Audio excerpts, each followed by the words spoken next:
G'day mates, in today's video I want to cover how Fortnite competitive is going to work this season. If you have any questions, how is FNCS going to work? Why do we have divisional cups again? Are they doing a console FNCS? I'm going to answer all those questions today, as well as talk about some interesting topics like the changes to region lock. You're going to want to pay attention to this, especially if you like playing other regions tournaments, as well as some new evidence that potentially NA East and NA West are going to get combined into one central North American region. And there is a lot of evidence for this right now, and I want to talk about why that is and what it would mean for Fortnite. There's a lot to talk about. Let's just jump into it.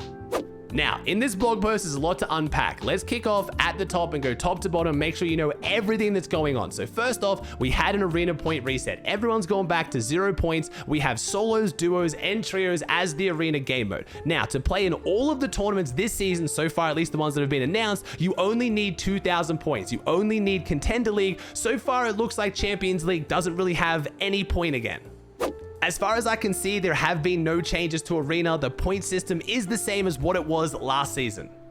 Now, we have the Divisional Cups returning, and along with that, the announcement of the competitive game mode moving forward this season, and it's duos. I know what a lot of you guys were hoping for. You're hoping for solos or trios, maybe squads to spice things up. Fortnite has kept it duos. A lot of people thought the game mode was going to change because we had trios for all of the year of 2021. Then obviously for now, all of 2022, we've had duos. A lot of people thought we'd either have a new game mode for all of 2023, and this being, you know, technically the first season of 2023 because FNCS is in the new year, or we were going to start rotating the game modes the way we used to. Now, I was pushing for this as well. I was really excited for a change of scenery and you know, get some new faces and some new teams, but I believe it's because Epic is really trying to get Fortnite to be a proper esport. They're trying to create a very tiered system where you start with Arena, you play in the Divisional Cups, you work out the divisions, then you make it to Elite, you play in FNCS, and then FNCS qualifies you for a LAN event. So if this is all leading up to more LAN events and we're really focusing on, you know, creating those insane moments like we had at the Invitational,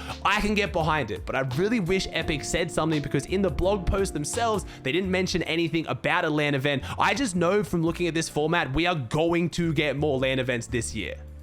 Now, the Divisional Cups, they are the same format as the last season's Divisional Cup, but a lot of people were confused, so I'll try to make this make sense again. We have the Placement Cup taking place this Saturday, which is, I absolutely love tournaments kicking off less than a week into the new chapter. That is super exciting. Get straight into it, not wasting any time, but the Placement Cup is a really big deal. This is one of the most important tournaments of the season, and it looks like we're going to be going into it with a few issues. I mean, I'm not going to name them all, but if you found any issues while playing the game right now competitively, they're probably going to be in this weekend. The main one that Epic has addressed, thankfully, is the shockwave hammer hitting you through walls. They are working on this. Hopefully this will be fixed by this weekend, but pretty much everything else I can imagine is going to be in the tournament. So it should be fun to watch. It's going to be exciting. I will be doing a viewing party on my Twitch channel if you want to check it out. But the Placement Cup's a big deal, because if you don't know how this works, it's going to be a 2-round tournament. If you place top 200 in round 1, you are then going to go on to play in the finals. The finals are incredibly important. If you place top 200 duos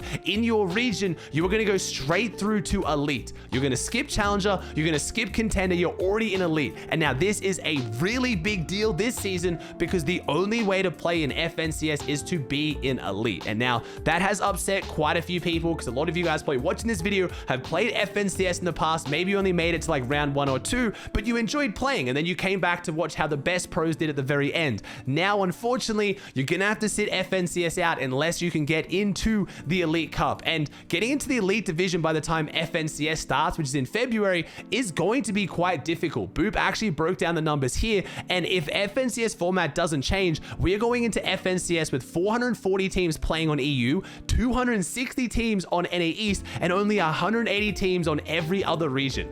So if you're in any of the small regions, there's 180 teams playing FNCS. That's it, compared to normally having thousands, tens of thousands working their way up through the ranks. And it still fits in line with what I talked about earlier, with Epic really trying to make the new competitive format this tiered system where, you know, you start with Arena, you get to Divisional, you then get a higher division, then you get to Elite, you go to FNCS, and then you go to the LANs. It's really what they're trying to work towards here as well. Now, don't panic if you don't do well in the Placement Cup. You will start in the contender division, and then you still have time by placing highly in each of the 2 tournaments each week to make your way up to elite. So if you can't play this weekend or you miss it, there is still time. FNCS isn't starting until February, so you do still have a little bit. Unfortunately, there is going to be a break in competitive. After the Placement Cup this weekend on Saturday, we are taking a break until early January because Epic is going to go break for Christmas. So you pretty much have about a month in January to get to Elite Division to be able to play FNCS. Now, one of the interesting points to talk about though is every region is going to be top 200 teams gets into Elite, except for NA East and NA West. And the reason why this is a very big deal is because this fits the theory a lot of people are talking about with NA East and NA West being combined as regions into some kind of an NA Central. So the reason why I say this is, why would 200 duos from OCE go into Elite, but only 100 duos from NA East? It makes absolutely no sense unless for whatever reason you were looking to combine the regions, so you wanted to get 100 from NA West, 100 from NA East to make 200. It's too perfect to not make sense. Why would Epic randomly pick these 2 regions, one of them being the second biggest region and just half how many players qualify? It just doesn't make any sense unless they were looking to combine the regions. I'm not going to say it's 100% proof, but if you missed it, I already made a video talking about this because Amazon just added new servers in Central US. So for the first time, Epic can actually make a Central NA region where they combine the 2. It saves them money on running servers. They could combine the prize pool. It would make NA more competitive towards EU. It would make qualifying for LANs easier. They've already stopped doing the NA West broadcast. I'm not going to say it's guaranteed, but there's a lot of signs pointing towards it. Now, like I said, FNCS will be taking place in February. It's going to be 5 weeks long, which is very, very good. I love longer FNCSs. These 2.5, 3-week FNCSs just didn't really feel right, but I don't really understand why it's going to take 5 weeks to go from 180 duos to 50 duos on some of the regions. That seems like way too long of a time, which makes me think if you're at all concerned about the format for FNCS, only elite players going to be able to play in it, I have a feeling Epic might change their mind or will give us more details in January, like they said in the blog post about FNCS, because right now it's just not adding up. I don't understand how this format is going to make sense with what information we currently have. Now, before I talk about all the new tournaments they're running, there is something I have to address that's going to upset a lot of people. It looks like moving forward this season, all tournaments are region locked. Not just the divisional cups, which were region locked, obviously, because if Elite gets you to FNCS, it would cause huge issues for FNCS if players from other regions could qualify. That made sense, but it looks like all the tournaments I'm about to talk about, including no builds cups, the victory solo cash cups, and even the duos fill cup, are all going to be region locked. So for players like Tfue, Zemi, or the no builds guys who loved running their 12, 14-hour streams doing 0 builds in all regions, the EU players who loved playing in the NA East divisional cups, watching the NA guys play in other regions, it was exciting, it was fun. It looks like all of that is stopping. Now, this is up for interpretation. I will mention that. So they do specifically say that all competitive offerings are going to be region locked. And then if you look at the tab for all these new tournaments, they do say additional competitive offerings. Some people were saying that I am misreading this blog post, the fact they only meant for the divisional cups to be region locked, and I really hope that is true. I really hope I am wrong about this, but Epic is always very specific with their wording, and if they say all competitive offerings are region locked and then mention that all of these new tournaments are competitive offerings, in their eyes, even if there's a prize pool or not, they see it as competitive and it's going to be region locked. Now, we do have some new tournaments though. We don't have solo cash cups. What we do have is the victory cash cups, which is basically solo cash cups, but a little bit different. They are 2-round solo cash cups taking place on Saturday and Sunday, but the reason why they're called the victory cash cups is you only make money by winning a game in the set lobbies. So despite a lot of people asking to go back to 1-round solo cash cups to kind of reward players for W King and seeing that kind of a skill level, you know, they kind of did the complete opposite. They said it's an exciting new way to earn prizes in Fortnite competitions for players of all skill levels throughout a tournament. I don't really understand exactly how it's all skill levels if it's 2 rounds, so only 100 players are going to make the second round. I imagine if it's set lobbies because you're getting money for a win, or it looks like they're potentially going to make round 2 opens, like let's say maybe there's like 1,000 players and there's 10 lobbies running, and getting a win in each of those will make you money, but maybe not as much money as like a normal cash cup. Maybe you get like $10, $20 if you win a game, which I'm thinking a lot of people won't be too happy about. I'm hoping it's more like a few $100s, but they're trying something new. Some people are excited for it. I'm gonna have to wait to get the full format and watch it to really form my opinion, but they're trying something new.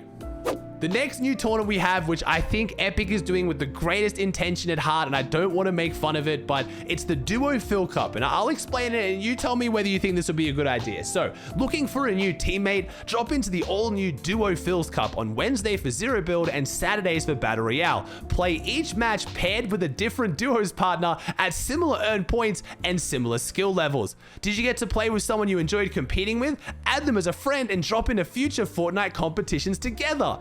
In theory, sounds amazing, wholesome, just really, really sweet.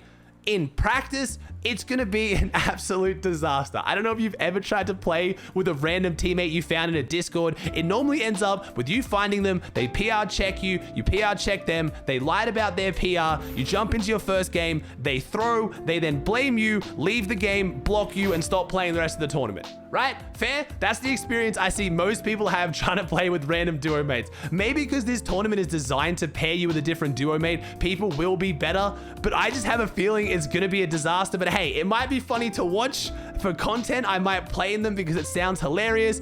I guess we'll have to see. Maybe you'll find the next Booger. Who knows? Now, like I already mentioned, the Duos Fill Cup is going to be the No Build Cup on Wednesdays, and then on Fridays, you're going to be able to actually choose your duo and play in a regular Zero Build Quick Cup. It looks like these won't have any prize pool from what I can see because they are called Quick Cups, but they did say they are still going to offer the weekly Zero Build Squads Cash Cups on Saturdays with cash prizes available to the top competitors. They specifically mentioned console competitions, but unfortunately it is going to be the same round of PlayStation Cups and Champion Console Cup. I say unfortunately because I really do want console to get more tournaments. The Console Champions Cup, while being cool, is only a 4-day event that happens once every season, usually crammed right into the very end of the season. PlayStation Cups are great for PlayStation players, very unfortunate for Xbox players, but console gang, it looks like you aren't getting any more than the amount of tournaments you got last season. All right, guys, I hope you enjoyed today's video. If you did, please chuck a like on it, subscribe to the channel if you haven't, and I'll see you in the next one.